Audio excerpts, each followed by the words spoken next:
जिले से एक बहुत बड़ी घटना सामने आ रही है। बताया जाता है कि गिरिडीह जिले के मुफस्सिल थाना क्षेत्र के तीन कोनिया मोड़ पर अपराधियों और पुलिस के बीच गोली चली है और मुठभेड़ हुआ है। इस संबंध में बताया जा रहा है कि गत रात्रि को मुफस्सिल थाना क्षेत्र के तीन कोनिया के पास अपराधियों एवं पुलिस के बीच गोलीबारी हुई है, जिसमें एक अपराधी घायल है, जिसका इलाज धनबाद में कराए जाने की बात सामने आ रही है। हालांकि पुलिस किसी भी बात की पुष्टि नहीं कर रही है, लेकिन प्रत्यक्षदर्शियों को कहना है कि रात्रि करीब 12 बजे पुलिस एवं अपराधियों के बीच मुठभेड़ हुई है, जिसमें 3 या 4 राउंड गोली चली है और एक अपराधी घायल हुआ है।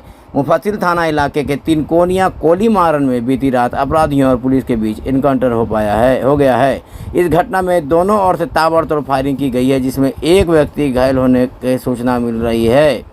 हालांकि पुलिस अभी इस मामले में कुछ भी बताने से इनकार कर रही है, लेकिन मिली जानकारी के अनुसार बीती रात को डुमरी थाना पुलिस को सूचना मिली थी कि कुछ अपराधी किस्म के लोग चारपहिया वाहन से इलाके में भ्रमण कर रहे हैं। इसी के बाद डुमरी पुलिस पेट्रोलिंग टीम ने उक्त वाहन का पीछा करना शुरू किया। इसके बाद अपराधियों की गाड़ी मुफस्सिल इलाके के कोली मारन पहुंची, जहां अपराधियों ने फायरिंग करना शुरू कर दिया, जिसके बाद पुलिस की ओर से भी जवाबी फायरिंग की गई है। इस घटना में एक अपराधी को गोली लगने की बात सामने आ रही है। हालांकि मैं बार बार हम लोग कह रहे हैं कि इस बात की पुष्टि नहीं हो रही है, लेकिन प्रत्यक्षदर्शियों का कहना है कि गोलीबारी हुई है अपराधियों और पुलिस के बीच में।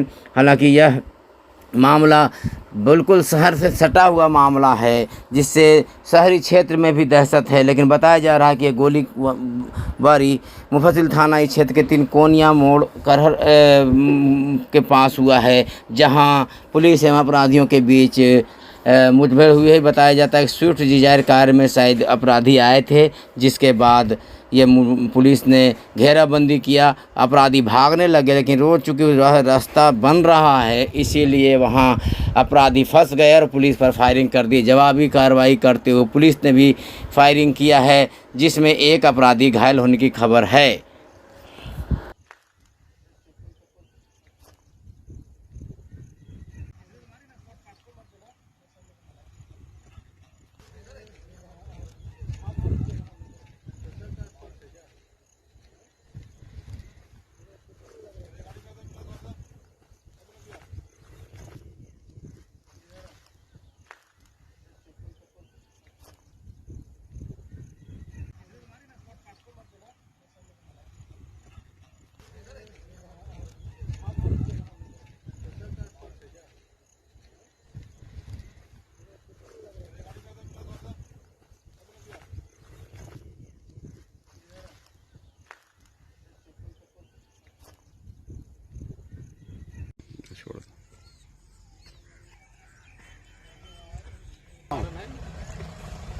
राजस ग्राउंड किसी को लगा पता दूगो एगो तो मर गया है।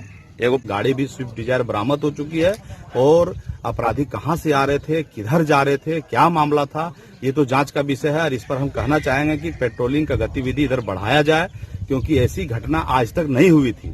वो किस प्रकार के अपराधी थे। इनकाउंटर कितने बजे रात हुई है? हम 12 बजे के बाद गोली की आवाज सुनाई दी? गोली की आवाज सुनाई थी, लेकिन रात्रि अधिक होने के कारण गांव के लोग कोई नहीं गए। कितना राउंड लगभग फायरिंग हुई होगी? 2 या 3 बार हम लोग सुने हैं, उससे ज्यादा फिर नहीं सुन पाए। अभी क्या स्थिति है? अभी तो खैर स्थिति शांत है, लेकिन लोग दहशत में है कि यहाँ फायरिंग हो जाना, यहाँ गोली चलना, ये बहुत बड़ी बात है। प्रशासन से आग्रह करेंगे, पुलिस प्रशासन से, जिला प्रशासन से, इधर के पेट्रोलिंग की गतिविधि बढ़ाया जाए, रात्रि में गश्ती बढ़ाया जाए, ताकि यहाँ जान माल की क्षति ना हो सके।